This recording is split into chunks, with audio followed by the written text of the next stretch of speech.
Hi all, welcome back to my channel study with Nalina. இன்றைக்கி Indian பாலிட்டியில் பகுதிகள் தான் பார்க்க போகிறோம். அதுக்கு முன்னாடி சிலபஸில் என்ன இருக்குது அப்படின்னு பார்த்துடலாம்.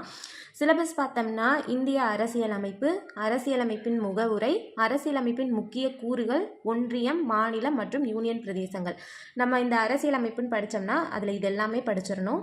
அதோட குடியுரிமை, அடிப்படை உரிமைகள், அடிப்படை கடமைகள், அரசின் நெறிமுறை கோட்பாடுகள் இதெல்லாம் படிக்கணும். இப்போ இது எங்கே இருக்குது அப்படின்னு பார்த்துடலாம். இந்திய அரசியலமைப்பு பார்த்தோம்னா 10th புக்லையும் 12th புக்லையும் இருக்குது. அதை படிக்கணும். அரசியலமைப்பின் முகவுரை 10th புக்லேயே இருக்குது. அரசியலமைப்பின் முக்கிய கூறுகள் படிக்கணும்னா 10th 12th ரெண்டையும் கம்பைன் பண்ணி படிக்கணும். ஒன்றியம், மாநிலம் மற்றும் யூனியன் பிரதேசங்கள் இதெல்லாம் பார்த்தோம்னா லக்ஷ்மிகாந்த் புக்கு இல்லைனா அவுட் சோர்ஸில் தான் படிக்கணும். இது ரொம்ப டீட்டெயில்டாக நமக்கு புக்கில் எங்கேயுமே கொடுக்கல. குடியுரிமை பார்த்தோம்னா 8th புக்லையும் 10th புக்லையும் படிக்கணும். அதை கம்பைன் பண்ணி படிச்சிருங்க. அடிப்படை உரிமைகள் பார்த்தோம்னா 9th-யும் 10th-யும் கம்பைன் பண்ணி படிக்கணும். அடிப்படை கடமைகள் பார்த்தோம்னா 9th-யும் 10th-யும் கம்பைன் பண்ணி படிக்கணும். இப்போ நம்ம 9th 10th படிக்கணும். இந்திய அரசியலமைப்பு படிக்கணும்னா 9th 10th அதே மாதிரியே 12th. ஓகேங்களா? இந்த 3 புக்கையும் வச்சுட்டு அதில் எங்கெங்கே இப்போ அரசியல் அமைப்போட அடிப்படை உரிமைகள் படிக்க போகிறீங்க அப்படின்னா அது 9th புக்கில் இருக்கா? Okay, 9th புக்கையும் படிச்சிடணும். 10th புக்கில் இருக்கா? 10th புக்கையும் படிச்சிடணும். அடிப்படை கடமையும் அதே மாதிரி தான். அப்படி படிச்சிட்டோம்னா நம்ம படிக்கிறது ஈஸியாக இருக்கும். இப்படி படிச்சிடும் போது அடிப்படை உரிமைகளை ஃபுல்லாகவே கவர் பண்ணிடலாம், அடிப்படை கடமைகளை ஃபுல்லாகவே கவர் பண்ணிடலாம். நம்ம அப்படி படிச்சுக்கலாம். அதே மாதிரி அரசின் நெறிமுறை கோட்பாடுகள் பார்த்தோம்னா 10th புக்கில் இருக்குது. ஓகே, நம்ம சிலபஸில் எங்கெங்கே இந்திய அரசியலமைப்பு இருக்குன்னு பார்த்துட்டோம். அதுக்கப்புறம் பார்த்தோம்னா ஸ்கெடியூல்ஸ் இதுக்கு முன்னாடி வீடியோலேயே பார்த்துட்டோம். 12 ஸ்கெடியூல்ஸ் என்னென்ன அப்படிங்கிறத பார்த்துட்டோம். இப்போ பார்ட்ஸ் பார்க்க போகிறோம். பார்ட்ஸ் 25 பகுதிகள் 25 இருக்குது. ஓகேங்களா? இந்த பகுதிகள் 25ங்கிறது இந்த 25 பகுதிகள் நம்ம இந்திய அரசியலமைப்பு புத்தகம் வரும்போது, அதாவது 1950 ஜனவரி 26 நம்ம குடியரசு தினமாக கொண்டாடுறோம் இல்லைங்களா? அந்த அன்னைக்கு இந்திய அரசியலமைப்பு நடைமுறைக்கு வந்திருக்கும். அன்னைக்கே 25 பகுதிகள் இருந்துச்சான்னு கேட்டால் இல்லை. அப்போ 22 பகுதிகள் தான் இருந்திருக்கும். இப்போ 25 பகுதிகள் இருக்குது. அது எப்போ இணைக்கப்பட்டுச்சு, எது இணைச்சாங்கன்னு பார்க்கலாம். இந்த 25 பகுதிகள்னு பார்த்தோம்னா இதில் நமக்கு 22 பகுதிகள் தான் இருந்துச்சு. 4 பகுதிகளை இணைச்சிருப்பாங்க. ஓகேங்களா? அப்போ 22 + 4 26 இருக்கணும் இல்லைங்களா? ஆனால் ஒரு பகுதியை முன்னாடியே நீக்கியிருப்பாங்க. ஓகேங்களா? அதனால் மொத்தம் 25 பகுதிகள். இதில் 4 பகுதிகள் இணைக்கப்பட்டு ஒரு பகுதி நீக்கப்பட்டிருக்கும். நீக்கப்பட்ட பகுதி எதுன்னு பார்த்தோம்னா பகுதி 7. ஓகேங்களா? இந்த 7 என்னன்னா இந்த ஏபிசிடி முறை அப்படி இருந்திருக்கும் இல்லைங்களா முன்னாடி. அதுக்கப்புறம் தான் மொழிவாரி மாநிலங்களாக பிரிச்சிருப்பாங்க. மாநிலங்கள் ஏபிசிடி முறையில் இருந்ததை நீக்கினது தான் இந்த பகுதி 7. இணைக்கப்பட்டது எந்தெந்த பகுதிகள்னு பார்த்தோம்னா பகுதி 4A, 9A, 9B, 14A. 4, 14, 9ல் AB ஞாபகம் வச்சுக்கோங்க. 4, 14 ரெண்டுமே ஏ தான். பகுதி 9ல் ஏவும் 9ல் பியும் இணைக்கப்பட்டிருக்கும்.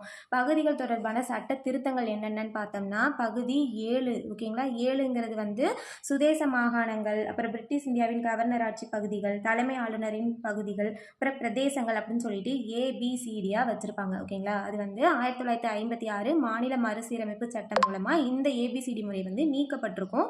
இது எப்போ அப்படின்னா 1956 நவம்பர் 1. அப்போது இந்த பகுதி 7 நீக்கப்பட்டது எப்போனா 1956 7th கான்ஸ்டியூஷன் அமெண்ட்மெண்ட் ஆக்ட் சட்ட திருத்தம் பண்ணி நீக்கியிருப்பாங்க. ஓகேங்களா? இதுக்கப்புறம் தான் மொழிவாரி மாநிலங்களாக பிரிச்சிருப்பாங்க. முதல் மொழிவாரி மாநிலமாக ஆந்திரா 1953லேயே என்ன பண்ணியிருக்கும், பிரிக்கப்பட்டிருக்கும். 1953 அக்டோபர் 1லேயே முதல் மொழிவாரி மாநிலமாக ஆந்திராவை பிரிச்சிருப்பாங்க. அதுக்கப்புறம் 1956 7வது சட்ட திருத்தம் பண்ணி மாநில மறுசீரமைப்பு சட்டம் அப்படிங்கிறத கொண்டு 14 மாநிலங்களும் 6 யூனியன் பிரதேசங்களுமா அதை என்ன பண்ணியிருப்பாங்க, மாற்றிருப்பாங்க. ஓகேங்களா? அப்போ தான் ஏபிசிடி முறையை நீக்கியிருப்பாங்க. பகுதி 4A. பகுதி 4Aல அது எந்த சட்ட திருத்தம்னா 1976 42வது சட்ட திருத்தம். இந்த 42வது சட்ட திருத்தத்தை என்னன்னு சொல்லுவாங்க, குறு அரசியலமைப்பு அப்படின்னு சொல்லுவாங்க. ஓகேங்களா?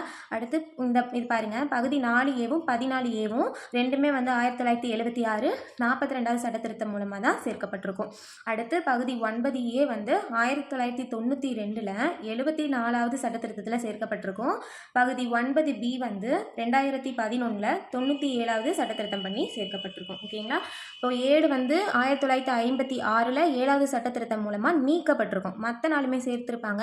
4Aவும் 14Aவும் 1976 42வது சட்ட திருத்தம் மூலமாக சேர்த்துருப்பாங்க. அடுத்து 9 A வந்து 1992, 9B மட்டும் அதுக்கப்புறம் 2011 சேர்த்துருக்காங்க. 9A வந்து 1992 74வது சட்ட திருத்தம். 9B வந்து 2011 97வது சட்ட திருத்தம் மூலமாக சேர்க்கப்பட்டிருக்கும். ஓகேங்களா. இப்போ என்னென்ன அப்படிங்கிறத பார்க்கலாம். 1லேருந்து, அதாவது பகுதி என்னென்ன பகுதி இருக்குது, அது வந்து பிரிவுகள் என்னென்ன, எதுலேருந்து எது வரைக்கும், அதுக்கான விளக்கம் என்னென்ன அப்படிங்கிறதையும் பார்க்கலாம். பகுதி 1 வந்து என்னன்னா ஒன்றியம் மற்றும் அதன் ஆட்சி பகுதிகள். நம்ம 1வது விதியிலேருந்து 4வது விதி வரைக்கும் படிக்கிறோம் இல்லைங்களா, ஆர்டிகல்ஸ் 1 to 4. அது என்னது, ஒன்றியம் மற்றும் அதன் ஆட்சி பகுதிகள். இப்போ புதுசாக ஒரு மாநிலத்தை சேர்க்குறாங்க, இணைக்கிறாங்க, இதெல்லாமே வந்து எதில் இருக்கும், பகுதி 1ல் இருக்கும். புதுசாக மாவட்டத்துக்கு பேர் வைக்கிறாங்க, அதை பிரிக்கிறாங்க, சேர்க்குறாங்க, இது மாதிரி எல்லாமே வந்துட்டு எதில் இருக்கும், பகுதி 1ல் இருக்கும். 1லேருந்து 4 வரைக்கும் ஒன்றியம் மற்றும் அதன் ஆட்சி பகுதிகள். அடுத்து 2வது பகுதி என்னன்னு பார்த்தோம்னா குடியுரிமை. ஓகேங்களா. 2வது குடியுரிமை எதுலேருந்து எது வரைக்கும், 5லேருந்து 11 வரைக்கும். விதி 5லேருந்து 11 வரைக்கும் குடியுரிமை.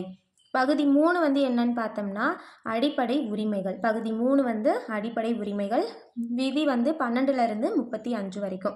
ஓகேங்களா. விதி 12லேருந்து 35 வரைக்கும் அடிப்படை உரிமைகள். பகுதி 4 வந்து 36லேருந்து 51 வரைக்கும் அரசு நெறியுறுத்தும் கோட்பாடுகள். அரசு நெறியுறுத்தும் கோட்பாடுகள் டிபிஎஸ்பி 4th பகுதி 4ல் இருக்குது. ஓகேங்களா. அடுத்து பகுதி 4A அப்படிங்கிறது அடிப்படை கடமைகள். 4ங்கிறது அரசுக்கு நெறியுறுத்தும் கோட்பாடு. 4Aங்கிறது என்ன, குடிமக்களுக்கு கடமைகள், குடிமக்களுக்கான கடமைகள், அடிப்படை கடமைகள். 51A - 51K வரைக்கும் இருக்குது. ஓகேங்களா. இப்போ ஃபஸ்ட்லேருந்து ஒரு தடவை சொல்லிடலாம். பகுதி 1ங்கிறது விதி வந்து 1லேருந்து 4 வரைக்கும். இது எதை பற்றினது சொல்லுதுன்னா ஒன்றியம் மற்றும் அதன் ஆட்சி பகுதிகள். பகுதி 2ல் என்ன இருக்குது, குடியுரிமை. பகுதி 2 குடியுரிமை 5லேருந்து 11 வரைக்கும். அடிப்படை உரிமைகள் பகுதி 3 12லேருந்து 35 வரைக்கும். அரசு நெறியுறுத்தும் கோட்பாடுகள் பகுதி 4 36லேருந்து 51 வரைக்கும். 51A to Kங்கிறது அடிப்படை கடமை. இது 4Aல இருக்குது.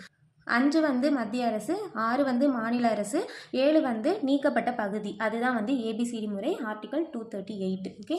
பகுதி 8 என்னன்னு பார்த்தோம்னா யூனியன் பிரதேசங்கள். ஓகேங்களா. ஒரு ABCD முறையை நீக்கிட்டாங்க, அதுக்கப்புறம் யூனியன் பிரதேசங்கள் 8வதாக வரும், ஞாபகம் வச்சுக்கோங்க. 7 வந்து ABCD முறையை நீக்கினது, 8 வந்து யூனியன் பிரதேசங்கள். அப்போ 5 மத்திய அரசு, 6 மாநில அரசு, 7 வந்து நீக்கப்பட்ட பகுதி, அது ABCD முறையை நீக்கியிருப்பாங்க. 8 வந்து யூனியன் பிரதேசங்கள். அது எதுலேருந்து எது வரைக்கும், 239லேருந்து 242. ஓகேங்களா. 242. அடுத்து 9வது பகுதியில் தான் வந்துட்டு கிராம பஞ்சாயத்து இருக்குது. ஓகேங்களா. இது எந்த அட்டவணையில் இருக்குது, 11வது அட்டவணை.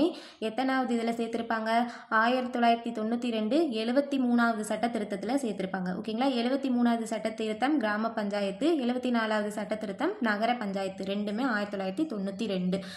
இது வந்து அட்டவணை 11, அட்டவணை 12 வந்து நகர பஞ்சாயத்து.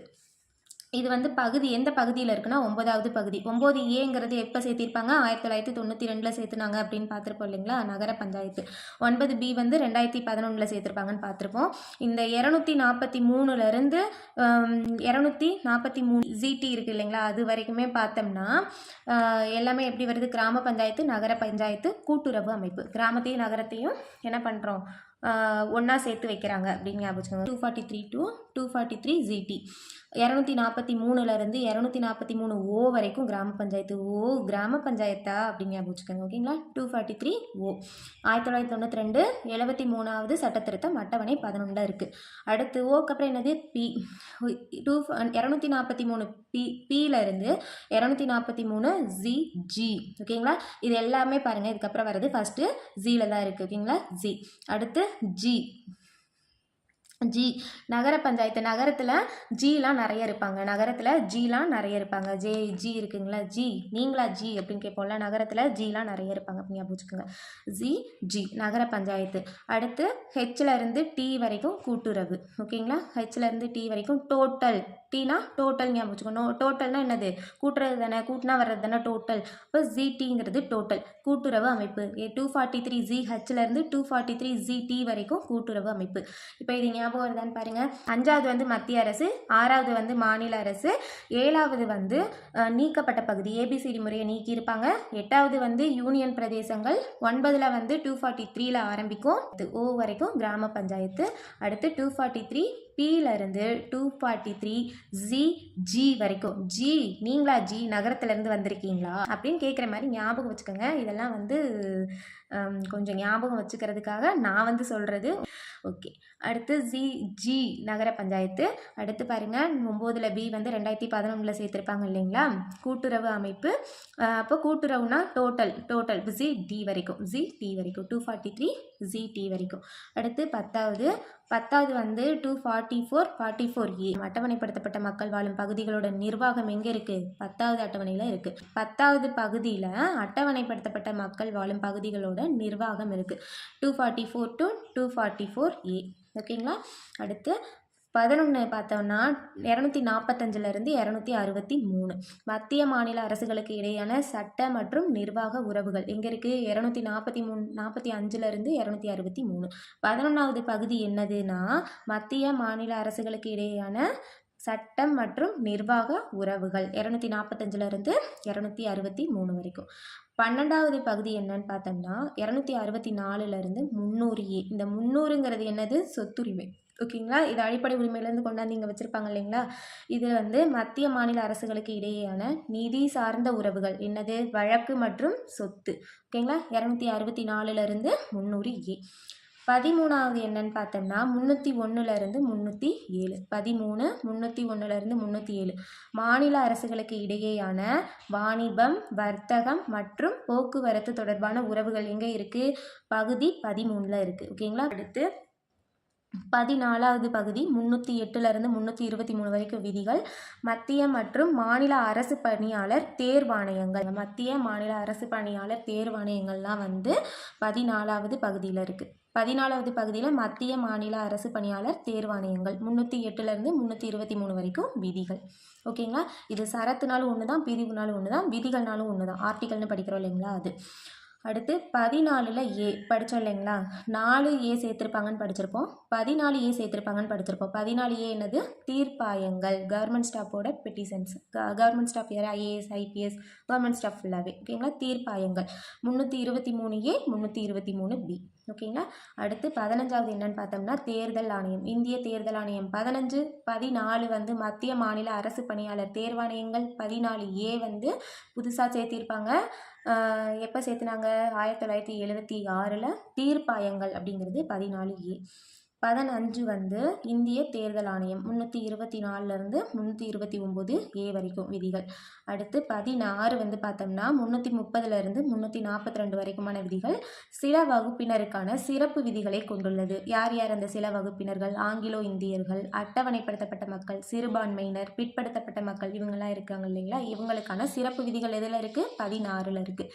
அடுத்து 17 343லேருந்து 351 வரைக்கும் அலுவலக மொழிகள். ஓகேங்களா. 17 வந்து அலுவலக மொழிகள்.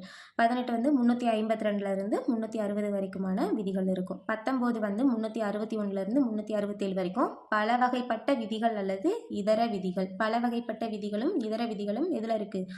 19ல் இருக்குது. 20 வந்து தென்னாப்பிரிக்காவிலேருந்து எடுத்தது. 368 அரசியலமைப்பு சட்ட திருத்த நடைமுறைகள். இந்த விதி 368ங்கிறது ரொம்ப இம்பார்ட்டண்டான விதி. நம்ம நிறைய இதில் படிச்சிருப்போம். என்னது விதி? 368ங்கிறது அமெண்ட்மெண்ட் பண்ணுறாங்க, சட்ட திருத்தம் பண்ணுறதுக்கான ரைட்ஸையும் ப்ரொசீஜரையும் பற்றி சொல்கிற ஆர்டிக்கல் தான் வந்து இந்த 368. ஓகேங்களா. அரசியலமைப்பு சட்ட திருத்த நடைமுறைகள் 368 பகுதி 20ல் இருக்குது. ஓகேங்களா. அடுத்து 21, 22 பார்த்துடலாம். பகுதி 21 வந்து 369லேருந்து 392 வரைக்கும் தற்காலிக, இடைக்கால மற்றும் சிறப்பு வகைமுறைகள். தற்காலிக, இடைக்கால மற்றும் சிறப்பு வகைமுறைகள் இது எதில் இருக்குது? பகுதி 21ல் இருக்குது. 22ங்கிறது குறைந்த கால பட்டங்கள் அளித்தல் மற்றும் நீக்கப்பட்டவை. குறைந்த கால பட்டங்கள் அளித்தல் மற்றும் நீக்கப்பட்டவை இது வந்து பகுதி 22ல் இருக்குது. 393லேருந்து 395 வரைக்குமான விதிகள். உங்களுக்கு இந்த வீடியோ பிடிச்சிருந்துச்சுன்னா லைக் பண்ணுங்கள், ஷேர் பண்ணுங்கள். ஏதாவது உங்களுக்கு டவுட் இருந்தால் கமெண்ட் பண்ணுங்கள். கண்டிப்பாக எல்லா கமெண்ட்ஸ்க்குமே நான் ரிப்ளை பண்ணுவேன். நெக்ஸ்ட் வீடியோவில் நம்ம ஆர்டிகல்ஸ் பார்க்கலாம். தேங்க்யூ.